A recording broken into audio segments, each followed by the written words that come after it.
So I just drove back from Trump's rally in Waukesha, Wisconsin. I just got back now. You can see I'm a little bit sunburnt. And folks, be ready because at some point in the next few days, I'm going to be dropping the best video on my channel yet. Because while I was there, I debated not only his supporters, but Mike Lindell. That's right, Mike Lindell and I got into an incredibly heated debate about election integrity, about election fraud. And while we were debating, we were surrounded by an entire crowd of Trump supporters who encircled us, and of course they were on Mike Lindell's side, but the entire time they were heckling me, they were booing me, they were calling me nicknames, which they probably modeled off of their daddy Donald Trump. Hey, go interview a Biden rally. Oh, that's right. He doesn't have it. And then the best part about this is, I am the first thing Mike Lindell mentioned when he got on stage. He claimed that he was attacked by some journalists, but no, we didn't attack him. We started to probe about election fraud, and he got so mad he was frothing at the mouth. I can't wait to drop this footage. I don't have it quite yet. My cameraman is still uploading it all, but let's play this clip of Mike Lindell. In Wisconsin, God bless you all. I know a lot of you were out in the parking lot and you probably see me getting attacked by a journalist out there. Well, you guys, and I thank you for all trying to get involved there, but this is how we get the word out. So I'll play you some crazy clips of Trump in a second, but Mike Lindell got on stage so sweaty and out of breath, and apparently I got under his skin so much that I was the first thing he mentioned. And I like how he says that he was attacked by us, when in reality they were the ones heckling me, but it's another case of Maga modeling Donald Trump and acting like they're the victim. Mike Lindell has to perpetually be the victim in every single situation, but make sure to click the notification bell so you don't miss this video when it comes out. Here's a clip of Donald Trump glitching out while saying the word infrastructure. Now, if Joe Biden did this exact same thing, right-wingers would blast it on all social medias and say this is proof of dementia. This is proof he needs to be in an old person's home.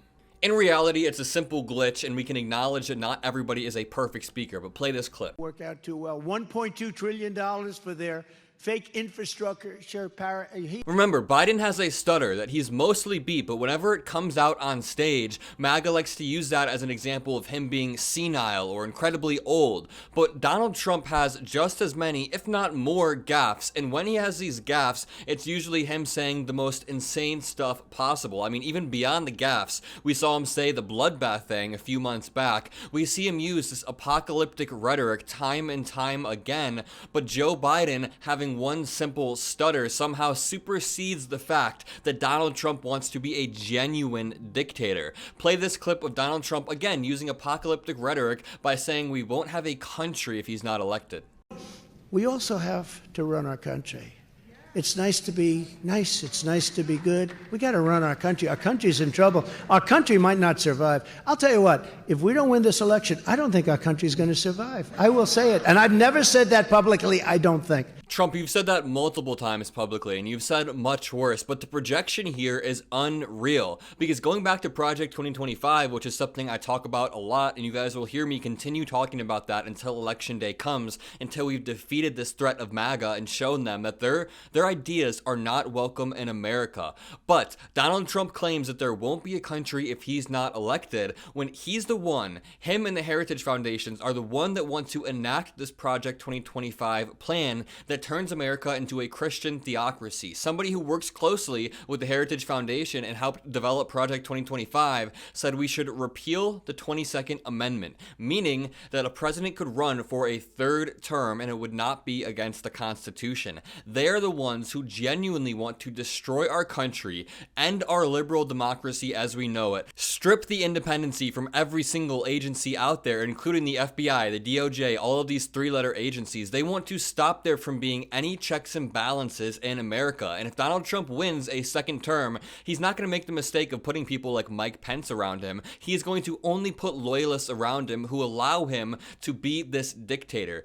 to recreate this dictator model seen in countries like Russia, or seen in countries like Germany in the 40s, or even seen in countries like Hungary, where Orban got in and stripped all agencies of their independency and there were no checks and balances. But somehow Joe Biden is senile, and at the same time he's this mastermind who's going to be the end of America. Watch this clip of Donald Trump claiming that 3 years ago we were a great nation, even though we were still on the tail end of the COVID pandemic, and look how he's changed his rhetoric from, or are you better off than you were 4 years ago, because he realized that 4 years ago the country was crumbling economically due to this COVID pandemic that he horribly mishandled. But it's also funny that he was using the phrase "Make America Great Again" 3 years ago in the time period that he was talking about. So back in 2021, did we need to make America great again, or was America already great? Now, from my personal point of view, I think America has a lot of qualities that make it one of the better countries in the world. I mean,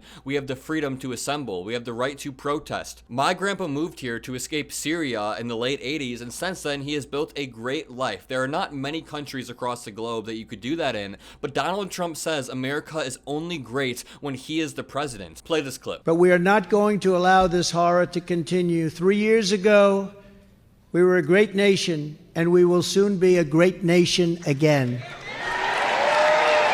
He constantly acts like he's this great, ultimate patriot, while also constantly putting our country down because he doesn't like who is at the helm. I mean, even back in the Obama era, we always heard him say that he is this great patriot, but then in the next breath he would say that Obama has completely destroyed this country. I think if you were actually patriotic, you would try to look at the best qualities of America no matter who is president, and you wouldn't constantly be hoping for some sort of economic crash so that you could get back into office. I mean, we've even seen him nuke these bipartisan border deals. That deal that Congress almost signed, we saw him nuke it because he thought that it would hurt his chances of re-election if there wasn't a problem at the border. Even though this bill was absolutely great, 18,000 Border Patrol agents endorsed it. It would increase funding for judges at the border to help people get over via asylum. I mean, it was an amazing bill all around, but Donald Trump hates our country. He only cares about himself. What can help me? He doesn't care about helping the broader population whatsoever. And sometimes it makes me sad that some of these supporters have been unfortunately misled into thinking that this guy is their messiah. This guy is one of them,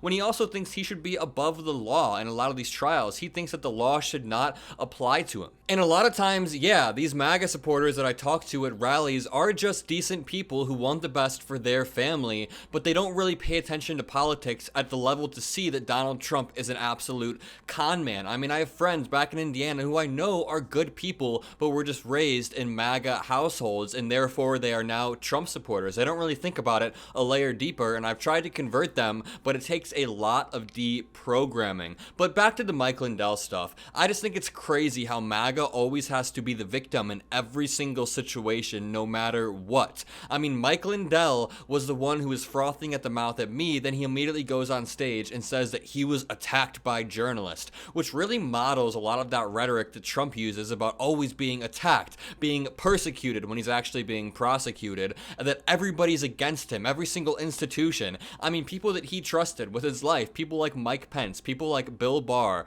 people like Mark Meadows, all of them he trusted, and then when they backstab him, it's their fault. I mean, if you're going to be this amazing businessman and you're at the top of the business, imagine you're the CEO, you can't start placing responsibility or placing blame on the people around you. You have to take responsibility, which is something we've never seen Donald Trump do once. He would never, ever take responsibility, and that's why he's probably such a terrible businessman. But I digress. My name is Adam Mockler. If you enjoyed the video, make sure to leave a like, comment a blue heart, subscribe so you don't miss this Mike Lindell debate that's dropping soon, and most importantly, have a great Wednesday.